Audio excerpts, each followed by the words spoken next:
It is Christmas. Christmas Day 2010. And this is Lady D, Reverend Diannia. Some of you call me Mother. Speaking to you today about being the watcher of the watcher. Isn't it exhausting living in a reactionary mode where how you feel is dependent on the size of your bank account, how your partner or coworker acts, whether you have a job, or how your body feels? The thing is, life doesn't have to be this way. Conditional happiness is the way of the ego and not the higher self. Your higher self is not invested in deadlines, money woes, whether someone behaves in a way that pleases you, or whether you found your life purpose. As a human being, you have many facets. You have a spirit, a body, and a mind. The ego is a part of your mind, and it's not bad, although you may have heard this. Your ego is a part of you and serves an important purpose. Well, two purposes really. It gives you your sense of self, and it tries to protect you. The problem is that the ego believes that by perpetuating the familiar, it is helping you by giving you a predictable outcome.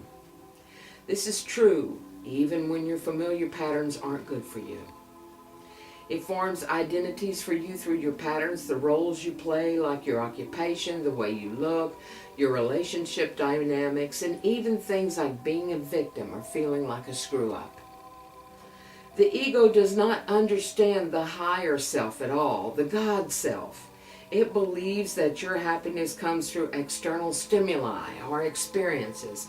And this is why when you set a conscious intention, your ego will sit patiently for a few hours, days, weeks, or months, as long as it believes it is in control of the outcome. When it decides that what you desire isn't coming to you, it will secretly jump for joy because it can perpetuate whatever you are used to in your life. Believe it or not, it believes in keeping you safe by keeping you stuck. Anything else is a risk to its very existence. When you allow in worry and doubt, it fuels the ego in helping you perpetuate whatever is familiar to you. At the same time, you have a part of you that sort of rises above this fear-based what of living. This is where you want to dwell. It is your higher self, your God self. This higher spiritual self has all the answers you need. It exists in a state of unconditional love. It even unconditionally loves the parts of you that you don't like. And it only dwells in one point in time, and that is now. The ego spends all of its time rehashing the past, whether that's a moment ago or 20 years ago, and projecting all kinds of dire consequences into the future.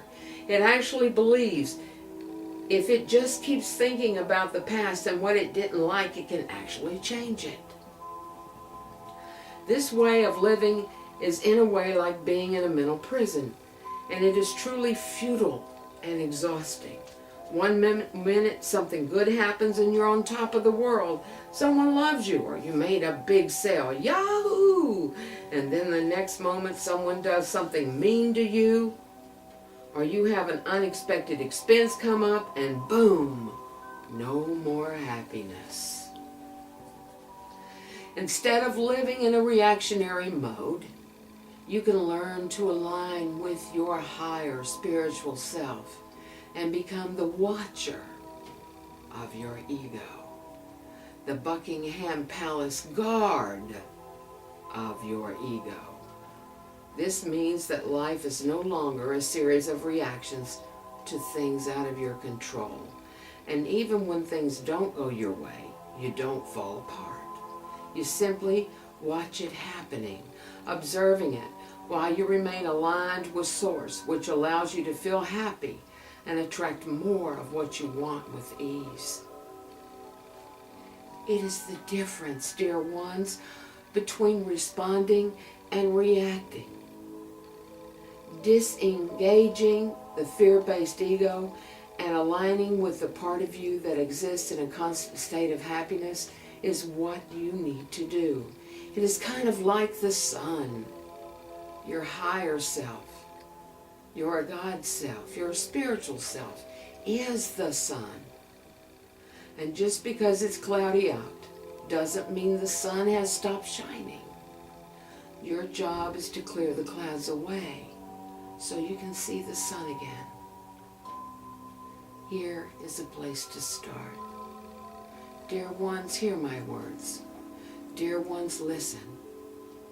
Today, begin to notice your thoughts. Are most of your thoughts about the past, the future, or the now, right now? You might be surprised what you find in that mind of yours.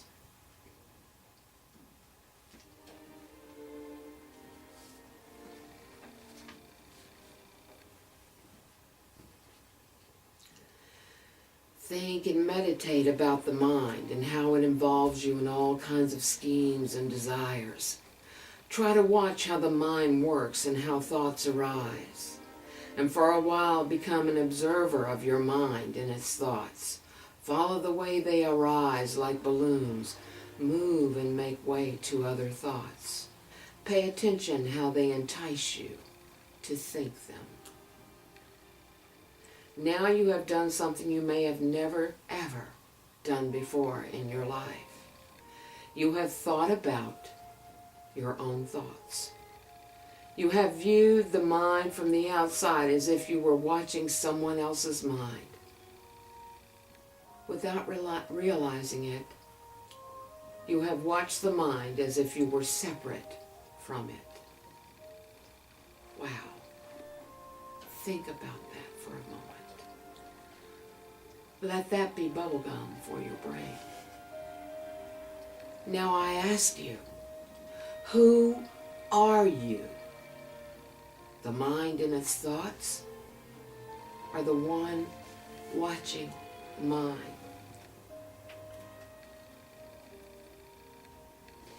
If you have followed the words I just spoke, then you have made a great discovery.